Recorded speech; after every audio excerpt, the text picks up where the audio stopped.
same time and look at supporting particular industries that have been ravaged by this stay-at-home order.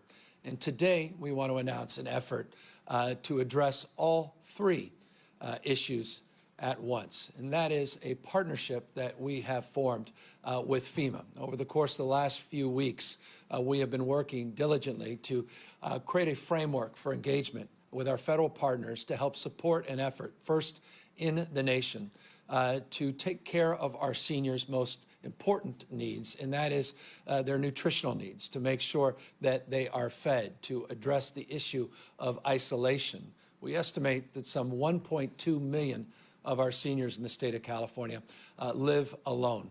There's over 5.7 million older Californians, but 1.2 million live alone, socially isolated, unable in many respects to cook their own meals, unable to provide be provided the kind of nutrition and support that they deserve. We've been thinking about what we can do, what more we can do with these extended stay-at-home orders, and the expectation that even as we begin to toggle back on the stay-at-home orders, that our seniors will continue to be a focus of our energies and our focus of consideration as it relates to making sure that they're truly protected in this crisis. And the expectation that our orders for our seniors may come later, they may lag. And so the need to be more aggressive, to be more focused, more supportive of our seniors has been top of mind.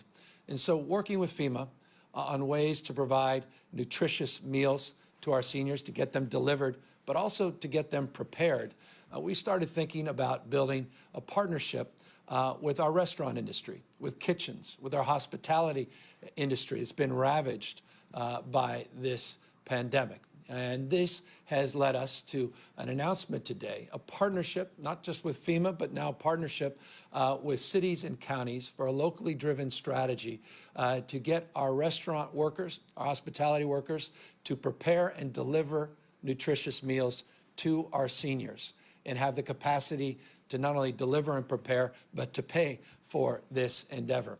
This partnership will allow for the ability for restaurants to start rehiring people or keep people currently employed and start preparing meals, 3 meals a day, 7 days a week, and have those meals delivered to our seniors all throughout the state of California. We will provide an unlimited number of meals, no cap in terms of that support, but there is an eligibility cap. For seniors, they must have eligibility in this frame.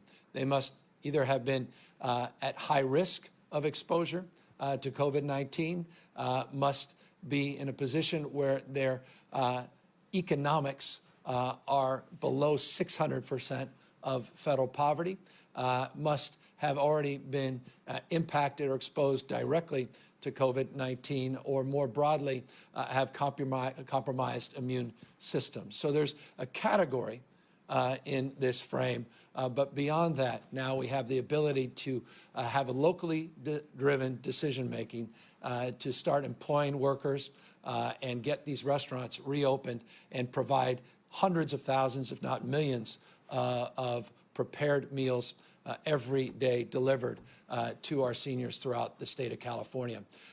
The reimbursements work along these lines: $16 for breakfast, $17 for lunch, up to $28 reimbursements for dinner. So $66 a day will be reimbursed. There's nutritious guidelines. I keep saying nutrition for a reason. We want to make sure that we are focused on locally produced produce. We want to connect our farms to this effort. We really want to focus our values throughout the state of California to get a lot of independent restaurants up and running again as well, and have a diversity of options, and make sure that what we're sending to our seniors is low sodium, not high fructose drinks or sugary drinks and the like. And so there's guidelines that we're putting out, and we're just very excited about this partnership. This partnership also can support local government because the generation of local sales taxes associated with these purchases actually could start generating revenue and support for the local economy. So it's one of those rare areas, this first in the nation partnership where we're really addressing three problems at the same time in a very meaningful way. This program goes into effect immediately. And we're looking forward to local government, again, making the determination and the decision of which restaurants are eligible for participation. And we will work on reimbursements. We will work on making sure that we're supporting local government's share. We're providing 75% of the 25% of local government's requirement in terms of the cost of this program. So a very small percentage is borne by local government. The state picks up a disproportionate share of that. And again, FEMA in our federal partnership picks up the rest. The counties will identify those seniors that are eligible, and we continue to encourage people to do two things. The local level, if you're a senior and you believe you're eligible for this program, call your local 211. And that will be, I think, the perfect point of contact to begin the process of eligibility. If you don't have a local 211 in your jurisdiction, go to our covid19.ca.gov website, covid19.ca.gov website. I'm not naive that everybody has access to the internet or even the 211 call centers. So we'll be doing a lot of outreach in partnership with our county directors of our adult and aging services and with our cities to be very proactive in promoting this program and getting it up and running over the next days and weeks, and hopefully seeing this scaled throughout the state of California. This, we think, is a real opportunity for rural California as well. Some of our favorite dining spots that may be closed down, large number of seniors socially isolated in our rural communities, and begin to connect those dots. And again, it's not just about the meals, it's about a human connection. It's about someone just checking in as they're delivering those meals and making sure people are okay. And so it extends a wellness narrative, and that's something else I wanted to speak to as well today. We are expanding, significantly expanding our wellness and outreach efforts as part of our announcement today.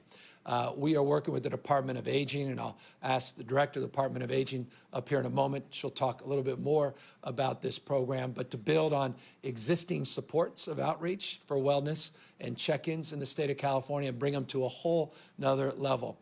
We have, through their leadership, developed a wonderful partnership with Sacramento State and all of their students that are focused on the issues of aging, genealogy, and others that are going to be supporting this effort, along with United Airlines. And I just want to bring up United Airlines as a point of personal privilege, because United Airlines reached out to us and said, what can we do with so many of our call center takers, the folks that are on the lines, usually dealing with an overwhelming volume of calls about travel plans. Obviously, those individuals are not being utilized. I imagine you may be saying, well, send them over to EDD for unemployment insurance processing. No, we have 1,340 people that we already have transferred. An additional 350, we're supporting those efforts. We can talk more about that in a moment. But we thought they would be perfect because of how they're organized and positioned to be able to make wellness calls in partnership with Sacramento State and in partnership with the Department of Aging. So we just want to thank United Airlines. I love the idea that the folks that we usually check in to get our travel arrangements done are be checking in with our seniors and older Californians just to check in on their mental health and see what they need. In addition to that, we're working with CERT. I may have mentioned, I have in the last number of press conferences, CERT, and it's our emergency response teams. They're all throughout the state of California. They'll provide an additional 900 staff. So we're well in excess of 1,000 new folks that are going to be focusing in very deliberatively on these wellness checks. And we've actually created what we call a friendship line, 888-670-1360. You'll see that right on the screen. That's the line people can call just to check in, just to call to see that, well, not only check in by making that phone call, but know that we will have people checking in on you, checking in to see if they can be supportive of your needs. You just need someone to talk to. That's the line to call. You need someone, to just listen for 5, 10, 20 minutes. You don't need anything in particular. You just need to get something off your chest. You want to share some thoughts, how you're feeling. That's the line. And so that's why we call it a friendship line. We've got great partnership. That line has been up for some time with the Alzheimer's Association, and folks have been checking in for people, dementia and other needs. We just want to broaden that access, broaden its availability to a broader group of individuals. So I encourage folks that may be listening or watching to go to 888-670-1360. Make that phone call if you need a little bit of emotional support or just want to be able to emote and communicate with someone on the other line. And so that's the architecture of the framework of our announcement today. More supports for seniors, particularly those that are required to stay at home and are the most vulnerable to this disease. Also supporting our restaurants and our hospitality industry more broadly, supporting our communities in terms of the economic activity that this program will generate, and then making available this resource, this new army of volunteers and support staff to make sure we're doing wellness check-ins proactively and then creating a line where you can proactively reach out for some support, emotional support and otherwise. That's broad strokes, but we have Kim McCoy-Wade, who's the head of our Department of Aging, that helped organize all of this and built these support structures. And Kim is here to talk a little bit more specifically about some of the program offerings. And of course, we'll be here to answer any questions in a moment as well. Kim? Thank you, Governor. And I'm here today to speak directly to older Californians and thank you for really being the heroes. You were the first to answer the call of our governor on March 15th to stay at home, and because you answered that call, you have driven the curve down and you have saved lives in California. And we are here, as you just heard, to reaffirm our commitment to serve you, to partner with you. We see you. We see the leadership that you have shown in staying home, in driving that curve down, being the first to go home on March 15th. We see the sacrifice that you older adults are making. You are not at your jobs, whether it's in healthcare or hospitals or the halls of Congress. You are teleworking. You are not volunteering. You're missing your halls of worship in this holy month. You're missing your grandchildren. We see you. We see you. And tragically, we remember all of those who we have lost. We will not forget you were not a number. We know your names. We want to hear your stories. We are joining with you and your families in grieving, and you are dearly, dearly missed. Looking ahead, we need to continue saving lives here in California, and we are moving with unprecedented innovation and urgency in these partnerships. We know we can't tolerate the inequity. We are very concerned in doubling down on some of the disparities we're seeing in Latino, Native American, Asian Pacific American, and African American elder communities. And we're so pleased to see the growing response to homeless elders moving off the streets and moving out of congregate shelters and into more like a home. We know we can't tolerate hunger. That's why we're so excited today by the partnership with our restaurants. We've been delivering more meals than ever in March, and it's going to grow even more in April and May thanks to these partnerships, with a win-win for every sector of our community. And as our governor just said, we can't tolerate loneliness. Loneliness is a terrible threat to our health and our community, and that's why we're so grateful that you all have made, all across the state, we're up to 1.7 million calls that we can count, and now with the Friendship Line, there'll be even more calls, even more connection, even more human connection. And we're equally committed to bridging the digital divide for older Californians too. Living at home, in senior living, the digital divide also has to be bridged. Last but not least, I've got to give a shout out to the gerontology students who are really showing us that we're all in this together, all across generations, young and old, coming together to feed, to talk, to connect, to stay home, stay healthy, stay safe. I'm so proud that California believes in a California for all across the lifespan. For that 8-year-old who has a learning challenge, who is at home, struggling with school learning, to that 80-year-old who's widowed, who's now living alone. We are here for you. We are all here for you, and so grateful for these new investments and new partnerships to continue this journey. Thank you. Thank you, Kim. Thank you for your leadership and your team and support, and thank you for recognizing those family members that have been torn apart because of a loss of a loved one. Again, disproportionate number of our seniors vulnerable to COVID-19. And it's just an opportunity and a reminder, as always, to make this fundamental point. even if you feel you're young and healthy and you are somehow not necessarily at high risk of this disease, I want to remind you there are others that you may love, family members, people in your direct circle of friends and relations that may be more vulnerable, but none more precious than our seniors, the folks that raised us, the folks that built our middle class, and the most precious resource we have.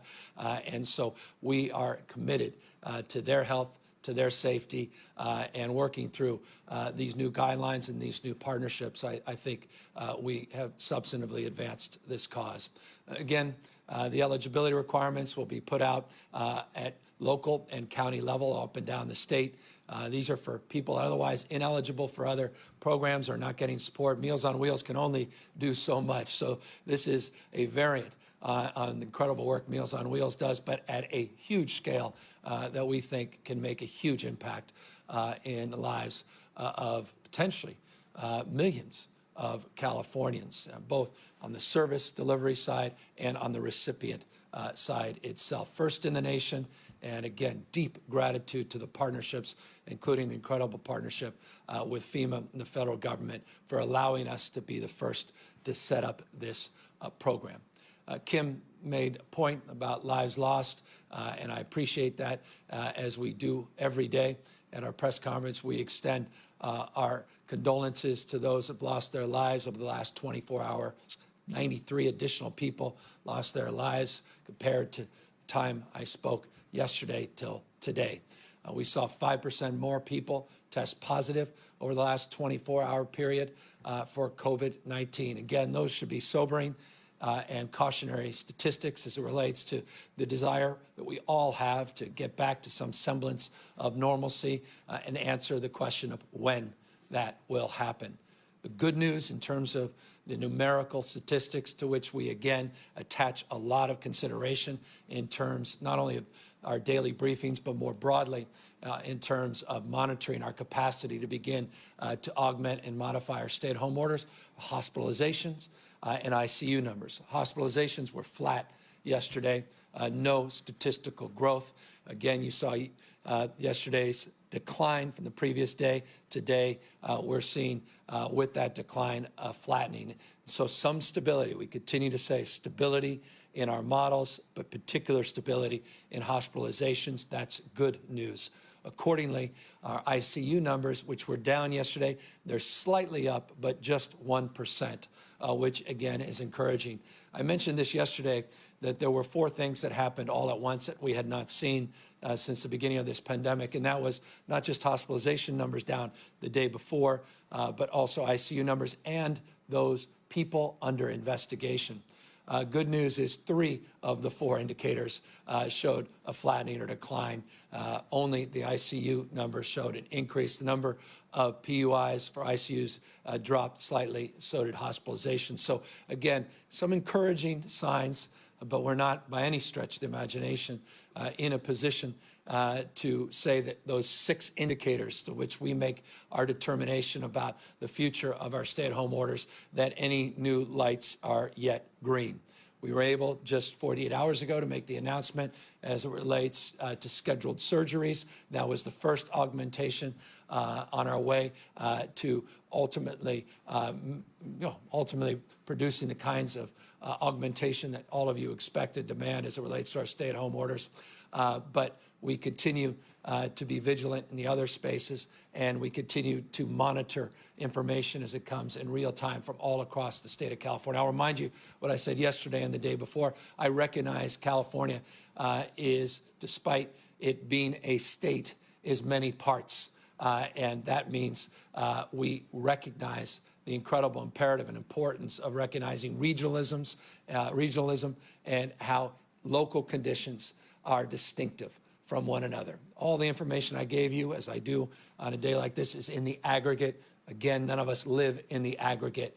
And so, too, when we consider loosening of our stay-at-home orders, we will consider local conditions, and we will consider those things not only from the perspective of the spread of the virus, not only from the perspective of the number of deaths and trend lines, but also in terms of our broader capacity. What's the hospital capacity? What's the resource capacity from a physical perspective? What's the human resource capacity as it relates to potential surge if there's a new outbreak and an increase in the spread of the virus? If one city opens, are we recognizing that people will start commuting into that city and then go back home into their city? We have to consider all of these things in total. And again, that's part of our larger effort with those 6 specific indicators that we continue to update on a daily basis. And I will update you as soon as we have more clarifying news as to, again, answering that question of when. We don't debate dates. We only are guided by indicators, and the indicators that will ultimately allow us to reopen safely, judiciously, and very, very thoughtfully. So with that, we just wanted to, again, announce some very good news in terms of this broader program and the new procedures we put in place with our local partners. We look forward to supporting mayors and county leaders in this project as we grow and as we expand it. We continue to recognize the importance of addressing the needs of those socially isolated and their mental health needs, and that's what this friendship line was all about. And I just want to thank all the partners that came around the table, of course, the last few weeks to help put this partnership together so that we can make the announcement we did today. Just one final point before I open up to questions. As we do, we always want to ask before I end, and that is to ask you if you are willing to help and support not only the causes we announced here today, but more broadly, the cause I think that unites all of us, and that's the cause of contribution. Just a few days ago, we announced the CaliforniansForAll.ca.gov website, CaliforniansForAll.ca.gov website. I told you we had over 20,000 people call in that first day. Over now 26,000 of you have filled out the application and have begun the process of contributing and volunteering in your community. I just want to thank all of those that have done so and extend a heartfelt expression of appreciation. I hope others will continue the same. One final point, and then I will turn it over to questions. Also just want to thank everybody that helped organize a program we announced, it seems a week ago, maybe it was a week and a half or so ago. We talked about care for the caregivers and the importance we're placing on taking care of our caregivers, particularly those that are supporting our seniors in assisted living, skilled nursing facilities, and the like. We announced 2 programs, the stipends, $500 stipends that we're providing, these cards that we were distributing to thousands and thousands of our healthcare workers. And I announced those numbers a couple days ago, an unprecedented number of people that will be getting the benefits of those stipends. But I didn't mention the number of people that got the benefit of our hotel rooms. The hotel nights and the need to decompress, to take a shower, to change, to not have to stay the night in your car or at a friend's house because of the commute. The folks that truly are on the front lines, we wanted to help them. Just remarkably, in a very short period of time, the state has already procured 56,000 room nights that have been completely 100% reimbursed. 56,000 room nights to truly manifest the phrase care for our caregivers. And I just want to thank the team that helped organize that program. And I just want folks to know we are following through on that. It's scaling. Some 19,000 people now have filled out applications. We're trying to turn them around like we are so many other applications in real time. But thousands of people have taken advantage of it, and we hope thousands more will in the future. Not every one of those that inquire for the benefits of this program get 100% reimbursement. Again, we grade the complete contribution from an individual and the state based upon income. But the 56,000 number is 100% reimbursement. Thousands others are paying a small percentage. People with higher incomes also getting the benefit, but on a sliding scale. So I just thought that was important to update you on so that you know things that we announced. We just want to keep you connected to not only the cause, but to the progress, and know we are holding ourselves accountable to progress in that space as well. And by the way, that includes progress we made that I announced last Saturday, Project Room Key for our homeless, and we continue to get more and more rooms every day, more and more people off the streets, out of congregate facilities, into those housing units as well, those temporary hotel units as well. And again, just want to thank our partnerships in that place for continuing their vigilance and hard work. With that, happy to answer now any questions. Don Thompson, AP. Good afternoon, Governor. You said lifting the stay-at-home orders for seniors are likely to be slower. Do you envision it being based solely on age, like it was at the start of this whole thing for those over 65, when they were told to stay home? Do you expect it to be a combination of antibody and other virus testing? And on the cost side, you're saying millions of Californians could benefit from this. The per diem be $66 a day. Is there an estimate for the cost of this? And given that they might stay home longer, how long do you expect to have to provide these meals, until they can leave their homes again, or is there an envisioned timetable here? And if you could expand on the cost factor a little bit as well on who's picking up this FEMA 75%, it sounds like, and then 75% of the state picking up the local government's cost, if I understood you correctly. Thanks. Thank you. Yeah, no, and I appreciate it. Thank you for the question. And you answered at least one portion of your question very accurately. 75% reimbursement, the 25%, there is a local share of which we're picking up 75% of the 25%. I know these numbers can sound confusing, but it's a relatively modest share at the local level. And as I said earlier, if we start seeing significant sales of food, we'll see sales tax generation at the local level that should more than offset the local costs if we get this program to scale. Eligibility, again, it's all about eligibility, but the universe of those eligible is certainly in the millions. That said, the number of meals, 3 meals per day per person, even if it's hundreds of thousands that take advantage of this, just in weeks, you'll see millions and millions of meals part of this program. And so that's the framework of eligibility that we laid out earlier. And again, we'll make that very, very public. COVID19.ca.gov website.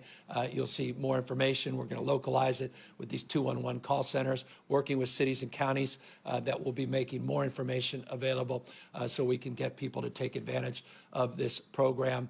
But it is, as you suggest, for the duration of this crisis and our orders. To the extent that our seniors remain our most vulnerable population and those with compromised immune systems, we are going to be, yes, particularly sensitive as it relates to any augmentation on our stay-at-home orders to protect those that need most protection. And so I think it's just an honest statement, not surprising, I think, to anybody that we would suggest the first orders to begin to augment and modify the stay-at-home are not likely to be our seniors. It certainly won't be people congregating in large events, in large crowds, mixing. I think, again, all that is sort of driven by common sense, and that is a big part of what we're doing. Yes, data, yes, health focus, but also a little bit of common sense as well. Leila Fadel, NPR. Good afternoon, Governor. On Wednesday, you said you wanted medical examiners in the state to look back to as far as December for deaths that might have been COVID-19. Is this a directive being sent to these offices? And what do you hope to learn by searching for possibly earlier deaths? Yeah, let me ask, in fact, just because they're here, Dr. Galley is here, who worked with Dr. Angel, that initially started engaging these conversations some time back.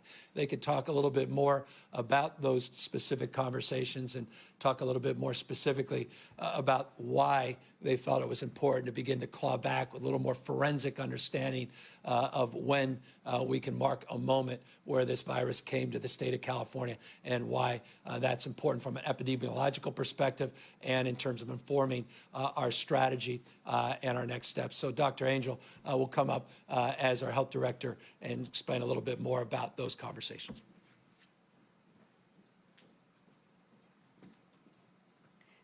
Thank you for this the question. It is very important, and as we look forward to really understand what happened at the beginning of this whole process.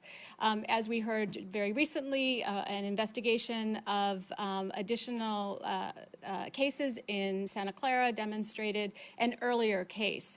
That was because the coroner at that point, as they were doing their investigations, had noted that an infection could in fact have been associated with the case that was seen.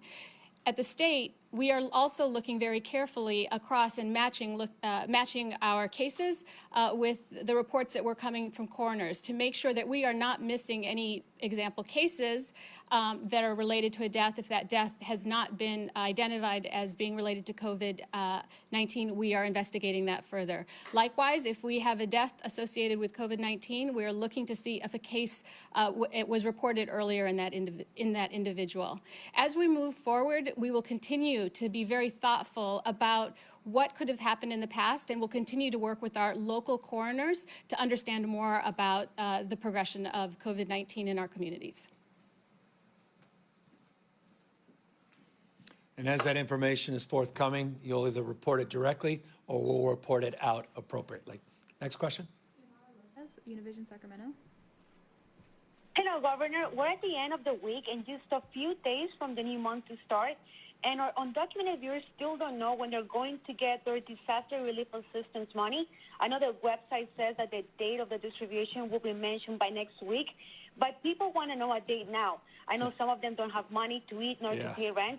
So can we have a date when this money is going to be given to them? And can you also give us a criteria of who will be getting priority for the assistance and who will be left out? Thank you. So the CBOs will make that determination at the local level. Again, $5 million on a regional basis is the minimum contribution to CBOs throughout the state. You'll see substantially more supports for those with higher density of population that are eligible. Again, individuals and families are eligible, and we'll do our best to broaden this program, working with philanthropy, not just with my colleagues in the legislature who have been incredibly supportive of this program. I just want to remind you, and I also want to compliment very publicly the Asian Caucus and the Latino Caucus and the Black Caucus for their support of this effort, for their urging of the creation of this program. As you know, we've been sued in this program. We're doing everything our best to make this work and to get this information out in a timely basis. The website made the indication about next week for a reason, and we are very eager to get a specific date out, as I know you are eager to distribute that date. When I have it, I will provide it for you, and we are in real time trying to get that information out as quickly as possible. But we just announced this a few days ago, and now we are reorganizing at the local level all throughout the state of California to put in all of the points of contact and prioritization and get all that information out as quickly as possible. So anticipate we'll be answering that question, I hope, as early as Monday of next week. Brody Levesque, LA Blade. Good afternoon, Governor. This is actually the same thing in two parts. I got a press release from Senator Weiner's office today, and I'm going to quote part of it. He's talking about the fact that neither the federal government nor state government is collecting data on the pandemic's direct impact on the LGBTQ community. And in general, the senator's saying that the community is being ignored. And as to go with that, before the pandemic struck, a disproportionate amount of the LGBTQI community are on the gig economy. The AB5 legislation basically killed their jobs, and now there's questions being raised as to whether or not you are willing to suspend the law or to work with the Assembly to rework the law coming out of the pandemic on the other side and even right now currently. I respectfully, I'm not sure those jobs were killed, but I appreciate the broader concern. Let me speak to the broader concern. On April 28th, those PUAs, talked about PUIs a moment ago, these are the pandemic unemployed assistance grants that are coming from the federal government, will start being distributed in the state of California. Every 24 to 48 hours, we'll turn around those checks as soon as we get this system up and operationalized. As you know, those are the individuals that otherwise are not eligible for unemployment insurance that are in that workforce, independent contractors, gig workers, but also those that are self-employed. And so that system is being architected. We announced that very prescriptively about a week or so ago, and we are going to hit our target date, and I'm confident we'll be able to turn around those checks. By the way, within, again, 24 to 48 hours, the traditional UI process is about a 21-day process. So we'll be even more successful at turning this around quicker. As it relates to the LGBTQI issues and making sure that we're breaking down data, that's very important to me. I, for the life of me, I hope people aren't accusing even my friends in the legislature not deep sensitivity and deep compassion and concern for the unique needs of the LGBTQ community. It's been a big cause of my life and a big reason why I'm able to answer the why question. Why am I even interested in public service? It's one of the reasons I care deeply, because I care about all communities that have been impacted and oppressed and disproportionately are struggling because of race, ethnicity, and sexual orientation. And so I have Dr. Angels here, who's also made this the cause of her life, and she perhaps could talk a little bit more specifically about what our data collection does look like and what it will look like as we march forward into the future.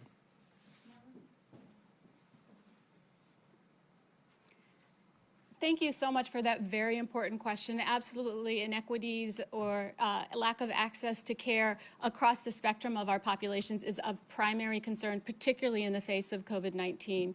Our LGBTQ community also deserves and needs to have that data to understand and for our communities to be able to act and respond accordingly. This data can be difficult to collect through our current standard mechanisms of reporting because this is information that is not necessarily reported regularly. Very much like the data that we're collecting around race, ethnicity, these are things that we're looking very carefully at and looking at ways of improving our system so that we can get this information into the hands of people who can take action on it, ourselves and our local county authorities as well. So we'll be reporting back to you for methods that we're coming up with that. And again, thank you for your question. This is incredibly important to ourselves as an administration and as a state. Next question. ABC 7. Thank you, Governor. California saw a significant increase in its testing numbers this week as compared to other states when adjusted for population, going from a ranking of 48 last week up to 27 this week. What accounted for the increase specifically? And if California continues to improve its testing, will the state be more likely to be one of the first to reopen? Yeah, I think if we are able to substantially increase the testing, it's still not good enough. We need to do a lot more. 494,000 plus tests have been conducted to date. We want to see multiples of what we're doing on an average day into the future. We have been very, very specific about those goals, almost on a daily basis. And for the purpose of emphasis, repetition, let me continue to remind you and others of what those goals are. We averaged about 2,000 tests a day through the end of March. We hope to be averaging 25,000 tests a day by the end of this month. We're well on our way of achieving that goal. We're north of 16,000 a day as I speak. We are making progress for one reason. We took responsibility and we took initiative. Took responsibility for not doing enough in those first few weeks. And started to recognize we needed to change the way we approached this issue. We put together a task force led by some of the top people we could find in this space that happen to reside in this state, but some of the top in the country, folks, researchers and scientists, folks in the front lines from our medical institutions and research institutions and private sector. They put out a framework of new goals April 14th. Their goal was 10,000 tests a day. We were able to exceed that, and their goal was 25,000 at the end of the month, and I'm confident we'll do the same. Just 2 days ago, Dr. Galley came up here and talked about the need to get to 60 to 80,000 tests a day. Why 60,000? Well, we're working off the basis of 152 tests per every 100,000 individuals. If you assume 40 million Californians, plus or minus, that's about 60,800, roughly 60,000. We think we can go north of 60,000. That's why the 60 to 80,000 range. I mentioned 2 days ago that with all the instruments that we have in the state of California today, if we were at full throttle, everybody operating without consideration of supplies, reagents, tubes, RNA extraction, swabs, we can be running today at 95,000 tests. So it gives you a sense of our capacity. But again, supply constraints continue to limit that. I mentioned 24, 48 hours ago some of the supply chain improvements, some swabs that came in from the federal government that are quite literally being distributed as I speak today, 90,000 that we announced yesterday. We hope to see another 250,000 swabs next week. That's for specimen collections. I mentioned the partnership with Abbott, 1.5 million serology tests that we've procured that will be distributing to 130 sites in the state of California. I mentioned 2 days ago the specific partnership we announced with OptumServe for 80 sites, mobile sites, end-to-end sites that are being distributed in rural parts of the state and to inner cities in this state, and how those are being distributed in real time. And the partnership with Verily, that's the old partnership with Verily, subsidiary of Google, to do 6 additional sites to focus again on socioeconomic disparities and make sure we're truly testing California broadly defined, not just parts of California, and those that somehow have the privilege of getting ahead of the line. So we're democratizing testing. We lifted the threshold of who could be tested, not just symptomatic, went further than the CDC guidelines. We're one of the first states to do that. And so forgive me for the long-windedness. I think it's just important to remind people where we are in the testing. The answer specific to your question is yes. If we can broaden the testing, that's the indicator number one. We announced on Wednesday that we are prioritizing more testing, provides more capacity not just to trace individuals that may have been exposed or contracted the disease, but to begin to isolate and quarantine them, as well as begin the serosurveillance, the broader community surveillance that all of us look forward to in the antibody space, but with caution always that we need to be careful about the promotion in that space. That's something I have been cautioned directly about, and it's something I want to just extend a point of caution and consideration to all of you as well. So all of those things together sort of stack up to a frame where, yes, we believe more we can do in this space, much more than we're currently doing. Yes, the quicker then we can start connecting more green dots in those other indicators that we laid out on Wednesday. John Myers, LA Times. Governor, you've sent the National Guard to 4 senior nursing facilities in Los Angeles County over the recent days. Can you talk about that deployment, talk about what the criteria are for deployment to additional sites, and talk about what you hope them to do and why, what prompted you, how big of a crisis you think that is? No, I appreciate it, John. The issue of our seniors, and it's the topic today, and it wouldn't be fully discussed if we didn't bring up our skilled nursing facilities, our assisted living centers. I'll just remind not you, but others, that we have 1,224 skilled nursing facilities in the state of California. We have an additional 7,461 facilities that are licensed outside of the SNFs that we also have to organize around. It's a remarkably large system, imagine the largest anywhere in the United States. We have hundreds of thousands of patients in that system and tens of thousands of staff. As you know, and you have been doing some outstanding reporting in this space, we have seen flare-ups in terms of the total number of positives, not just patients, but also staff members all throughout the state of California, not just in Los Angeles County, but in rural parts of the state in particular, Tulare County being one of the hotspots of concern. So forgive me, the long-windedness, but the answer to your question is the reason why we deployed on Sunday, Monday, the National Guard and those medical teams was to help support the efforts to isolate, conduct tests, and to make sure that we're sharing best practices and protocols within the system, particularly for those sites that we identify as more acute in need. How do we identify those sites? Well, we're doing daily check-in calls. It's not an exaggeration. Old-fashioned calls to all 1,224 skilled nursing facilities. Those happen every single day. Regionally, they're done, and there's a check-in. And we're checking in on staff, we're checking on number of positive patients, and checking in to the extent possible on these deaths. And those death numbers, I know, are important to all of us, and we're trying to do our best to provide them. You saw some of the numbers we put out just yesterday. So we have a strike team that we've doubled.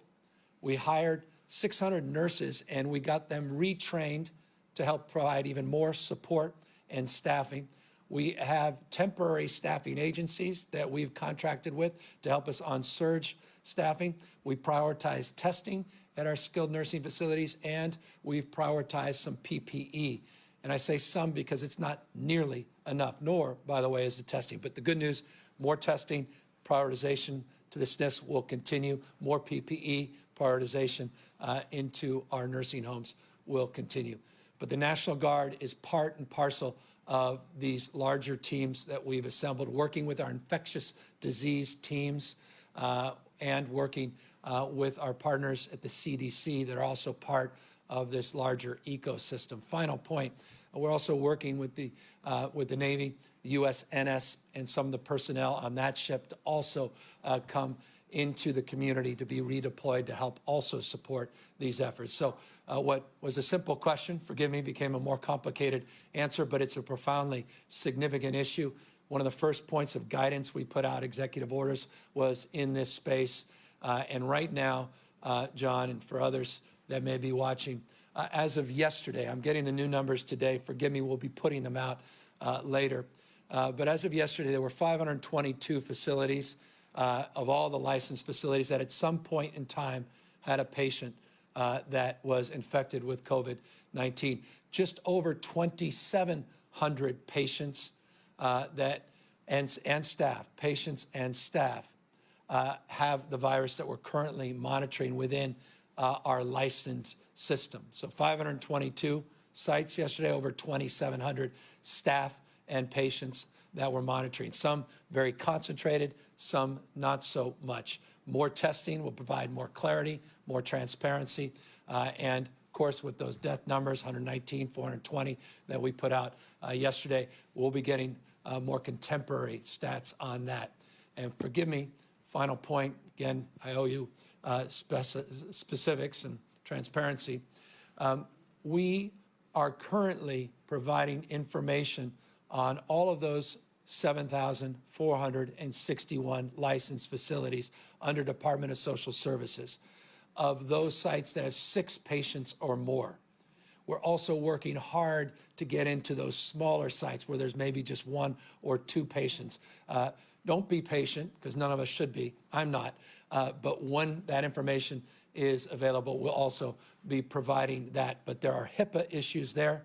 There are patient privacy issues, particularly in that space, that we all should be concerned about. But again, transparency is the priority, and we hope very soon to be providing even more of a picture in that space as well. Final question, Theo Douglas, TechWire. Good afternoon, Governor. Thanks for taking my question. Last week, you discussed the check-in app or initiative, and Secretary Julie Su discussed the new app to assist people filing for pandemic unemployment assistance. Can you elaborate on those 2 initiatives or apps and what companies worked with the state to develop them, and let me know when check-in went live and who at the state uses it? Good. I'm going to get you the company's name on those apps. We'll provide that for you. I see folks behind the camera that are making notes, and so we'll directly get that information to you as soon as we pull that down. I just broadly want to make this point about apps. I kid you not. I said this a few days ago. I said, this, it's a treasure trove, California. This is what we do best. And we provide platforms, but we also have so many folks mashing things up, using open data, using proprietary data, and putting up apps, all these new APIs every day. And it's very enlivening and exciting. The problem is it's a wealth and it's an abundance. And so as soon as we're close to pulling the trigger on a particular tracing app or even a symptoms app, someone presents us another technology that then raises questions of consideration on why that may be better than the other. We're very close to making a more formal decision on the tracing app and platform, or at least a number of them that have the ability to cross-pollinate information, as Google and, as you know, Apple are helping advance. Also, as it relates to the symptom check-ins. We have another app we're putting out very soon, more broadly, that is beyond just even UI, which I'll probably talk about Monday. But this is a space that I know you write about, and it's a space we talk about, and it's a space that will be, I think, being more, we'll more formally be rolling out what we believe are the best decisions for the vast majority of Californians that we'll certify very, very shortly. Forgive me again for the long-windedness of that. But I want to just, again, not ask for any forgiveness from members of the public, just gratitude I want to extend for all of you, all 40 million Californians, for allowing me the privilege once again of saying that there were no increases in hospitalization. That's because of you and your incredible work. You've practiced physical distancing. You've taken seriously the stay-at-home orders. I know people are feeling very anxious. I said this yesterday. I'll say it again. We're walking into some record heat this weekend, and people are apt to want to be able to get outside and at least get out perhaps even on the coast and other parts of the state. We've been putting up a lot of new information, working with Caltrans, working with state parks about what's closed, what's not. The overwhelming majority are closed. I just caution you, if you're going to get in the car and make a long drive and expect to find parking to go to a closed beach, it is very unlikely. And I want to encourage people to do their best through this difficult weekend where your temptation is higher to want to experience our natural beauty, just to, again, consider the impact of those decisions, not only yourself, but on the rest of the state and on the rest of society. And continue, again, to do your best to practice physical distancing, wear face coverings where appropriate, and continue to do justice to this moment. I hope next week, I don't want to get ahead of myself, but I hope next week we can start seeing some of these other indicators start pointing in the direction of green, and we can make those announcements. And I'm confident if you do your part, we will commit to doing our part to taking your good work and bringing into a health frame and a public safety frame, and that will help me help move this cause forward, beginning to loosen the stay-at-home orders and get this economy back up and get many of you back to work into whatever semblance of normalcy the new normal will provide over the course of the next few months, as we all look forward to the moment where we have herd immunity and or a vaccine. And so I want to, again, thank you all for great work. Continue to do what you've done that got us to this point. And if any of you want to volunteer, go to that californiansforall.ca.gov website. Take care, everybody.